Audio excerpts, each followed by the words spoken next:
Welcome to Questions from the Closet. I'm Ben Shalati. And I'm Charlie Bird. Each episode, we discussed a question that we commonly get asked as LGBTQ Latter-day Saints. We're not trying to answer this question or come to a consensus, but simply sharing our perspectives. Today's question is, how can we talk about LGBTQ topics at church? Charlie and I are not terribly diverse, and we share many of the same life experiences. For example, we both took Pottermore quizzes and were sorted into the Hufflepuff house.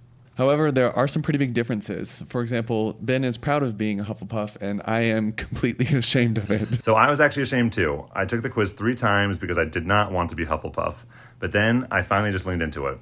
Actually, when I went to Harry Potter World, I learned that Hufflepuffs are known for being loyal, and I would love to be known for being loyal. Which house did you want to be sorted into? Ravenclaw, because they are smart and witty, which is everything I want to be. I would have taken anything, like anything but Hufflepuff. Also, when there was the Battle of Hogwarts, the Gryffindors and Hufflepuffs were the only houses where all the students stayed to fight, so... That's true. I would have made a great Slytherin, though. You really would have. So, we would like to provide a variety of voices and perspectives on this show, and today we're joined by Carl. I'm glad to be here. All right, my name is Carl Hull. I live in Highland, Utah, where I've been for 21 years, and I've been serving as the bishop of the Highland 19th Ward for almost the last 5 years. I'm the father of 7 kids, the grandfather of 6, soon to be 8 grandkids. Wow. And I would say life is good. When I was first called as bishop back in, I think it would have been August of 2015, it was really interesting. As I was called, I had a really strong impression that I needed to make sure that everyone in our ward felt loved and cared for, regardless of their circumstance. I wasn't necessarily thinking of LGBTQ people at that point. I was thinking of financial circumstance, questions about the gospel, people who were single, mothers who were single mothers, and some people who had never married and were well into their 40s and 50s.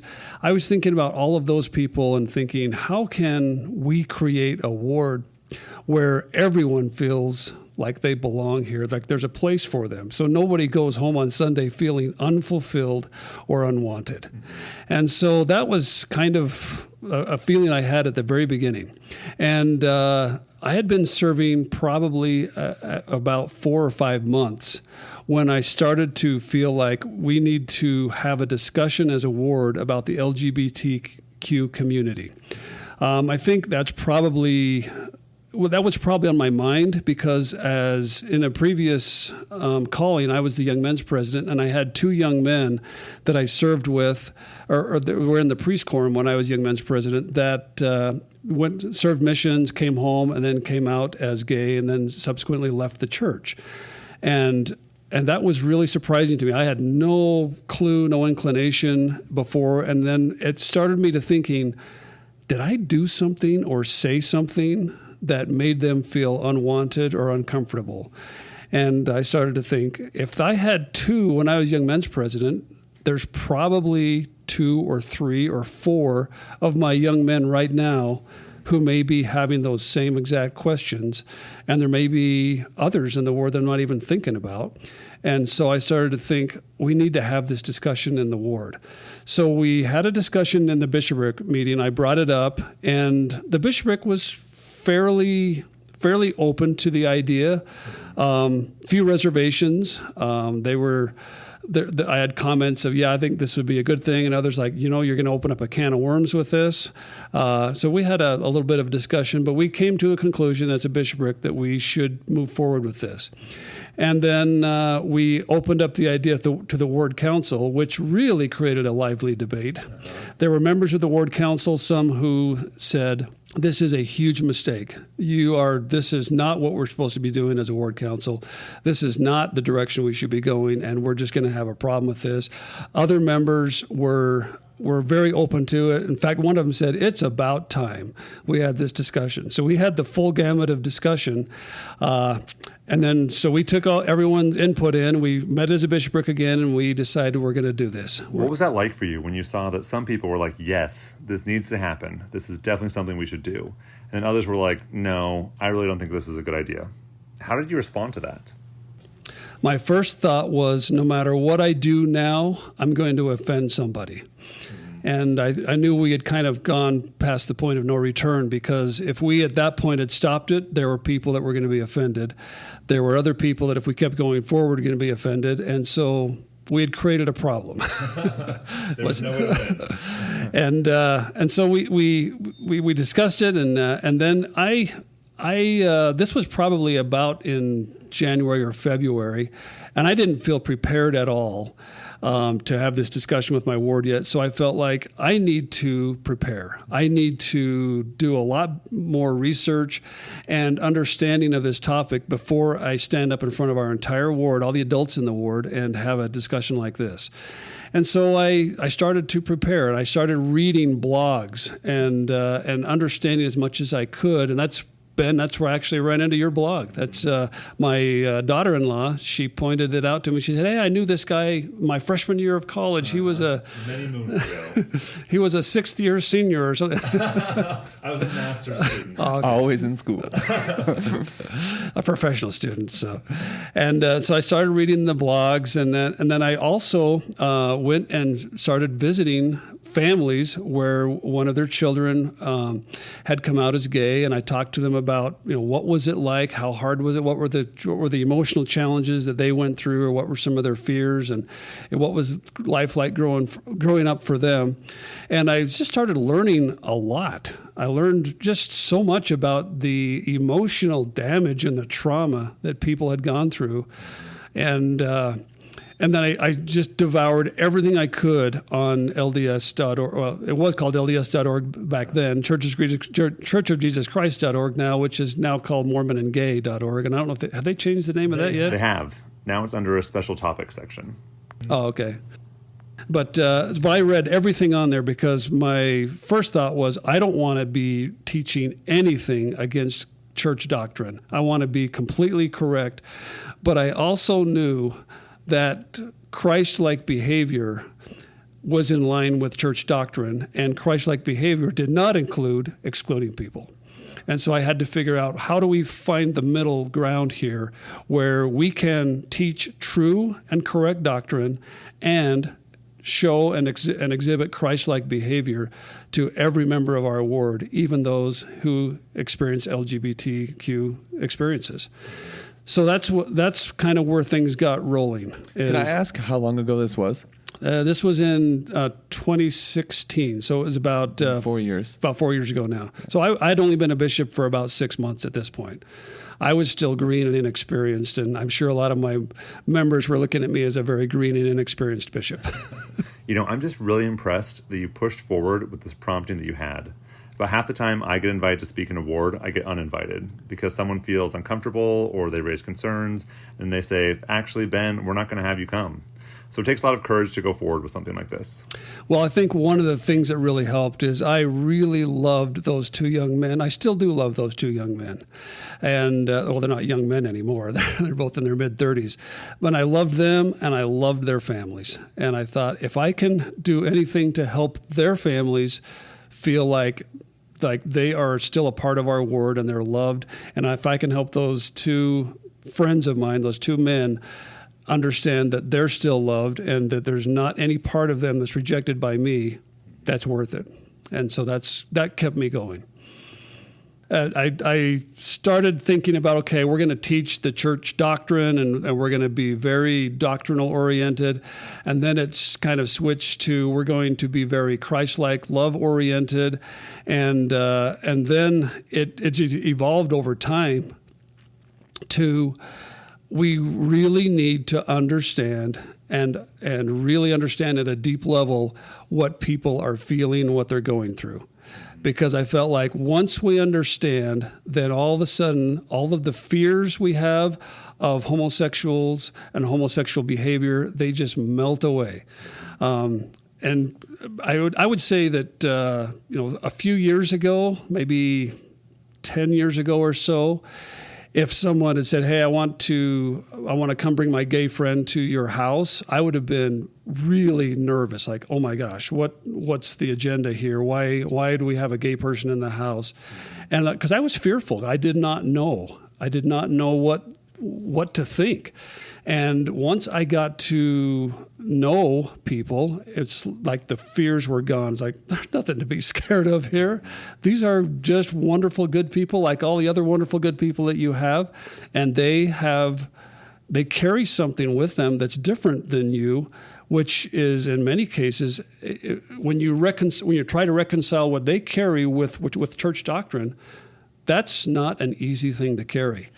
And the empathy that I started to feel during this process was huge. And I wanted our ward members to start to feel that empathy.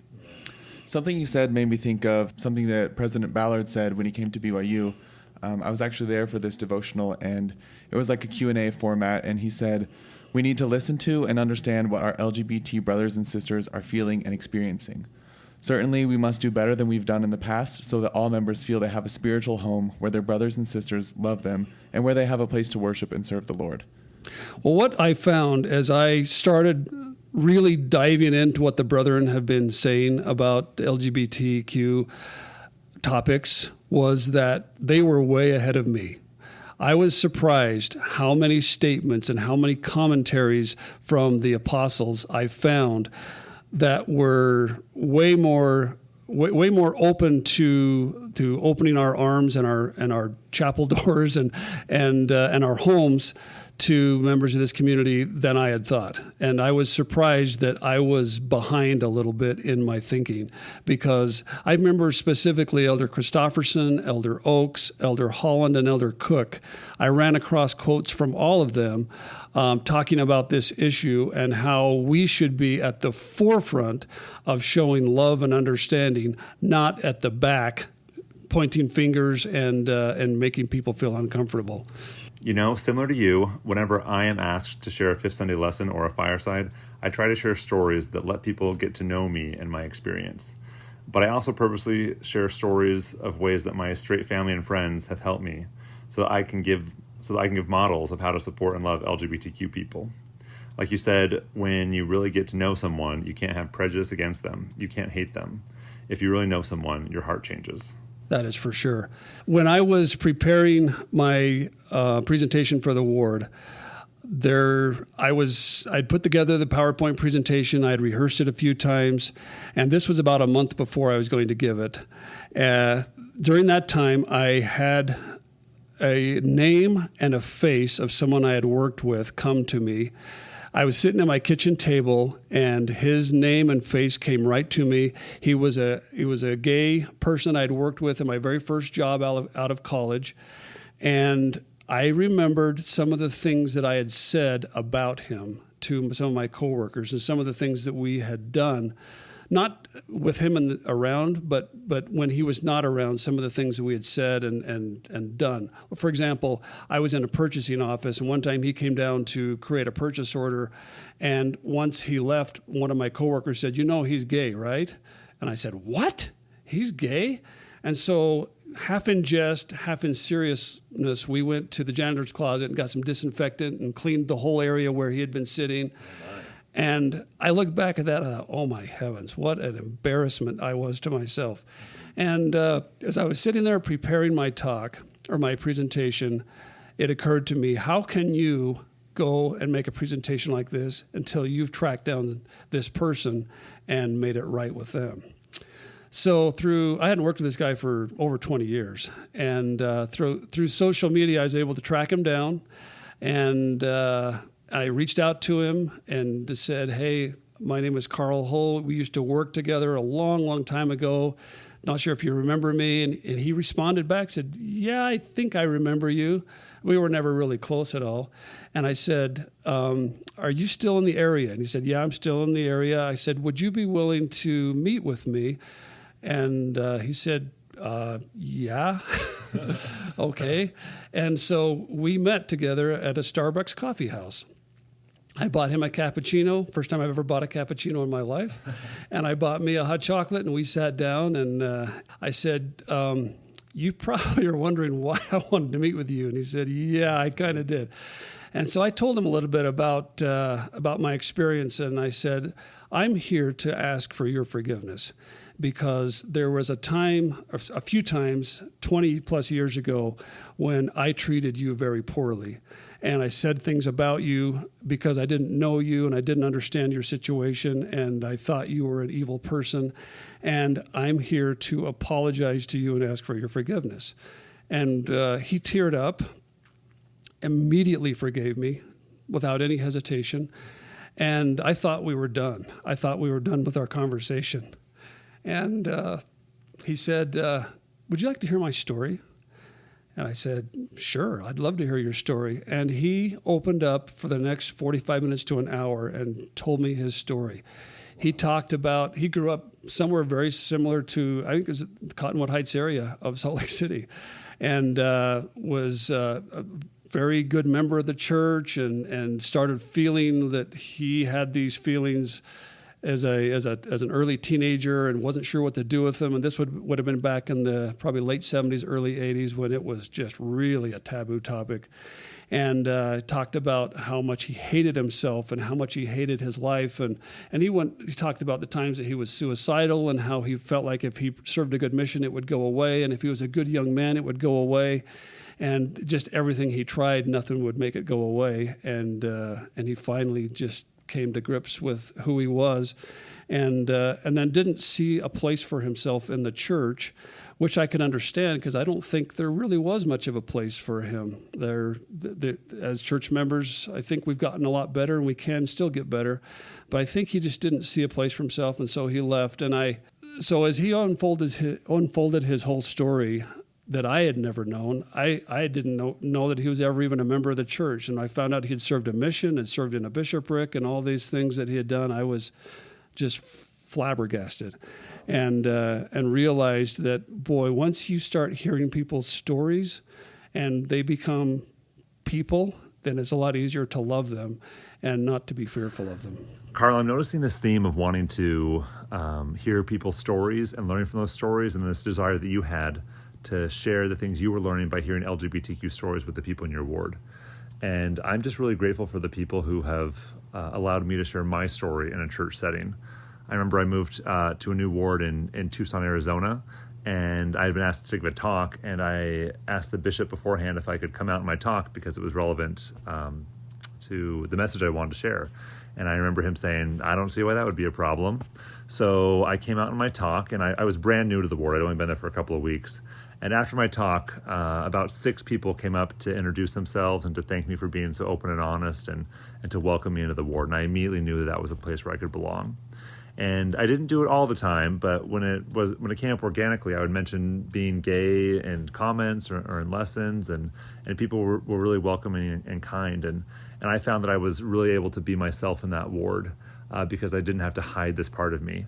And my orientation has been so integral to so much of my spiritual learning and how I progressed on the gospel path. And if I don't share that part of me, then I really can't share all of who I am. How did this process of planning the presentation unfold? I had the presentation already, and I wanted to rehearse it a couple of times. And so my wife was good enough to listen to me. And Were you so nervous? I was very nervous, yes. And so I made the presentation. I'd asked her, I said, would you please just not make any comments, just listen and take notes. And then when we're done, would you just give me your feedback? So I went clear through the presentation. I thought I had done a pretty good job. And when I got done, I said, so what did you think? And she said, that was really terrible. I mean, she roasted me. And I said, well, what was wrong with it? She said, it's just so cold. It's boring. It's cold. And you're going through a bunch of church quotes and doctrine. She said, you've got to tell stories. And she said, you've got to tell the story about the person you reached out to. You've got to tell the stories about people who've experienced this. And you've got to make it people-based and not doctrinal-based. And so I completely changed my entire presentation based upon her feedback.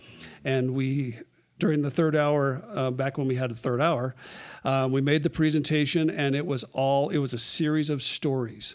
And Ben had actually given me permission to use his picture, so it was a story with a picture. But anyway, we shared the stories, and I, at the very beginning, I had asked the ward, I said, this is not a discussion, this is a presentation.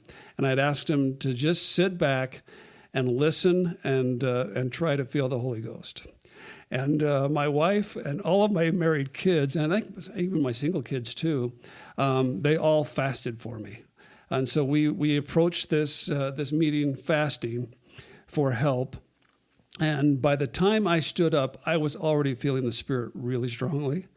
And then as the presentation went, I could tell that some members were doing really well and some were struggling, but they were there and they were listening. And when we got done, I had quite a few members who came up and thanked me. I had a couple of members who came up and said, that was a hard presentation to sit through, but I'm going to go home and think about it, and I'm going to go home and listen to it. And overall, it was, I think, extremely well received. I think if you were to go and take a poll of people in our ward and ask them, do we have an accepting and a loving ward? I think that by and large, the overwhelming majority would say we have a very loving ward. And if someone does not fit the typical Mormon mold, there's a place for them in our pews. What have been the effects of that lesson in the year since? We've had some follow-up lessons. We didn't want that to be a one and done type of a thing. So we on this particular Sunday, we gave the lesson to all of the adults. The very next Sunday, we gave the same lesson, but to the youth.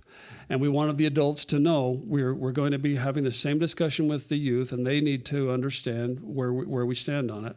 So the youth had the same presentation, and in that one, we actually had a young man from our stake who had come out about a year previous that came and spoke to the youth. And so I made a very similar type of a presentation, and then at the very end, he stood up and shared his personal experience, which made it very powerful because some of the kids knew him. And that was a very strong endorsement that, okay, yes, this is someone who can be loved.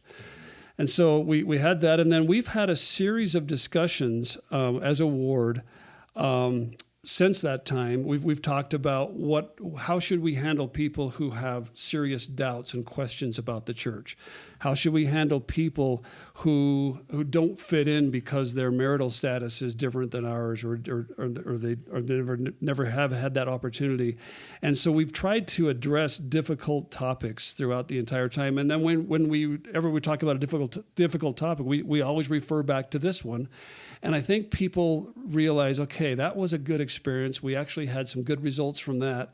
So maybe I can be open-minded about the next thing we're going to talk about and be okay with it. And so it's become a topic that people are not scared of in our ward. And when it comes up, I think we've also talked about that when it comes up in the ward, jokes about gays are not accepted.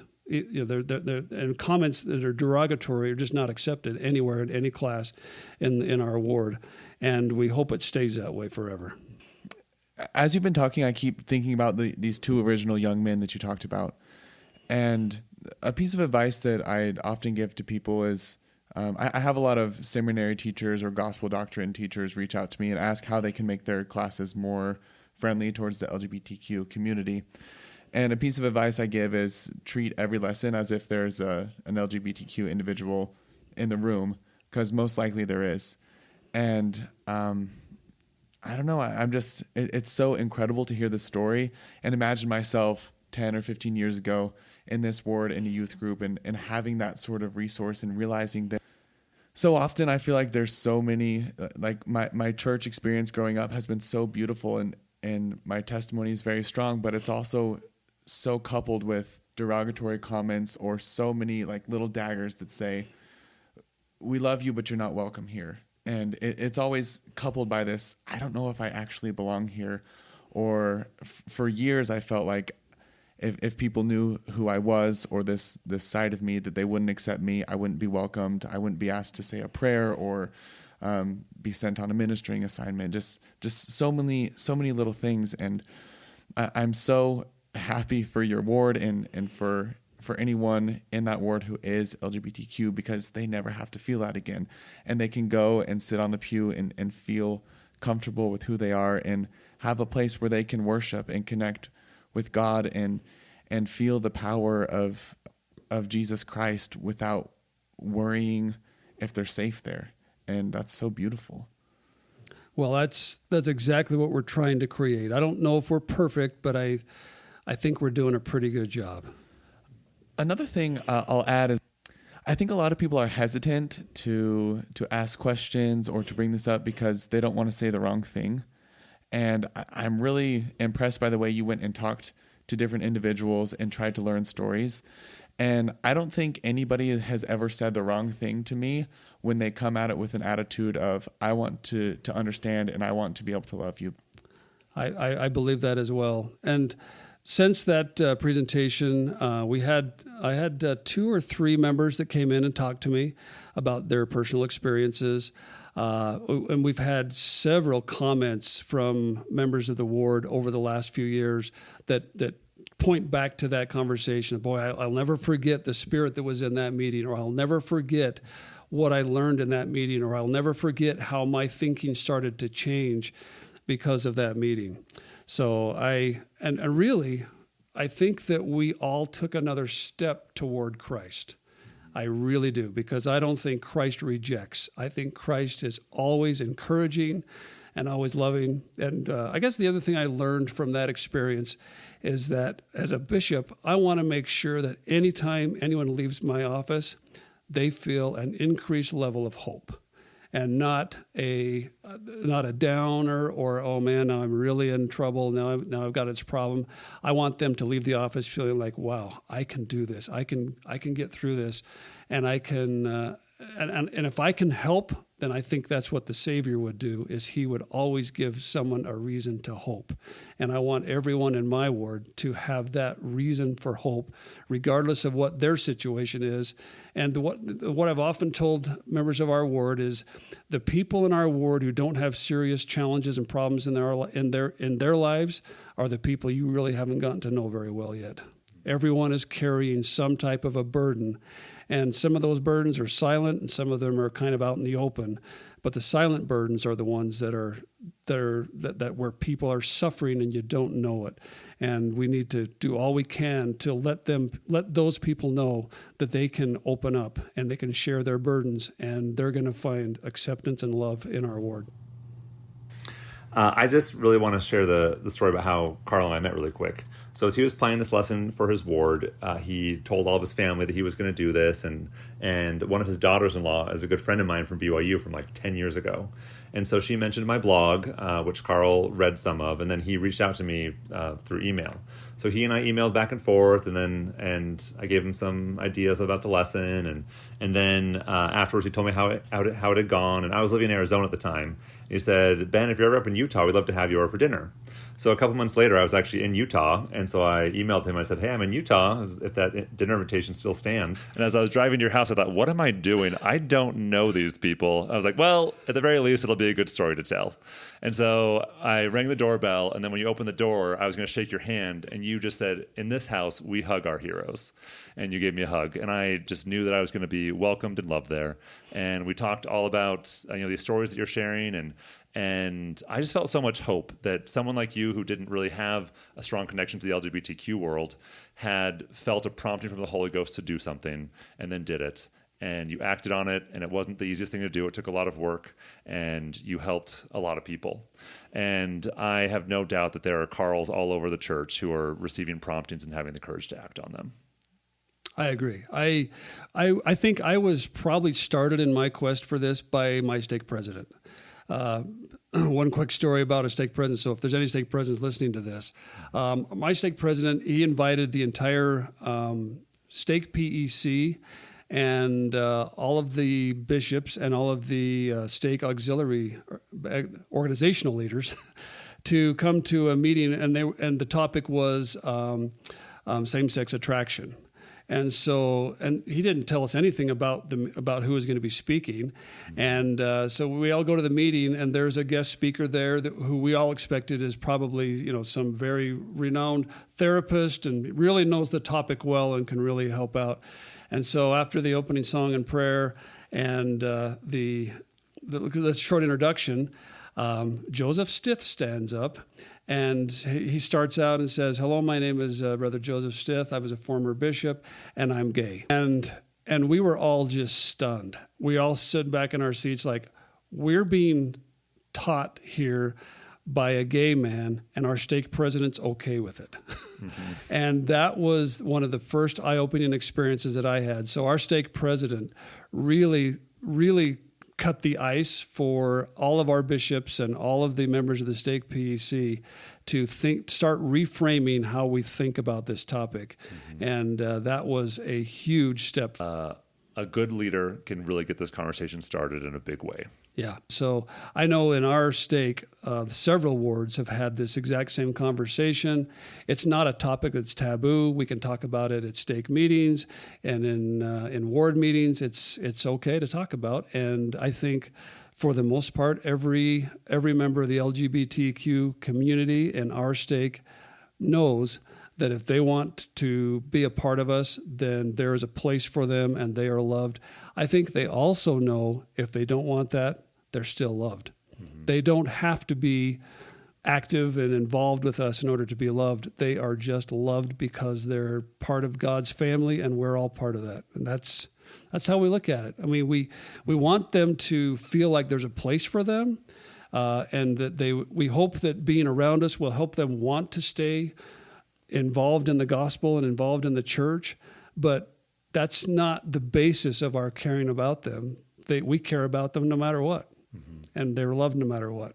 Yeah, I love that. Carl, that day we met when we had dinner at your house, I invited you to write a guest post on my blog about your journey, which you did, and I posted it on my blog, and it immediately got far more popular than my coming out post because your story just resonated with so many people of, here is someone who is a leader in his ward who is making sure that he's starting a conversation that needs to be happening.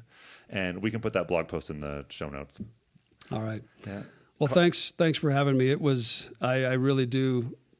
Well, I guess one thing I would say in closing is that during that year when I was jumping in and really trying to understand this, I had my most significant spiritual experiences in the presence of or studying about this topic. So it brought me closer to Christ. The whole topic brought me closer to Christ. And I think I'm a better person today because of that effort and because of the spiritual experiences that came to me. Thank you for joining us today. Please remember that we do not represent the Church of Jesus Christ of Latter-day Saints or Brigham Young University. We are not trying to be prescriptive or tell anyone what to think or what to do. You heard 3 perspectives, and there are many, many more. We encourage you to listen to other voices and to hear a wide variety of experiences. If you would like to submit a question or share a comment about today's episode, you can email us at questionsfromthecloset@gmail.com. Until next time.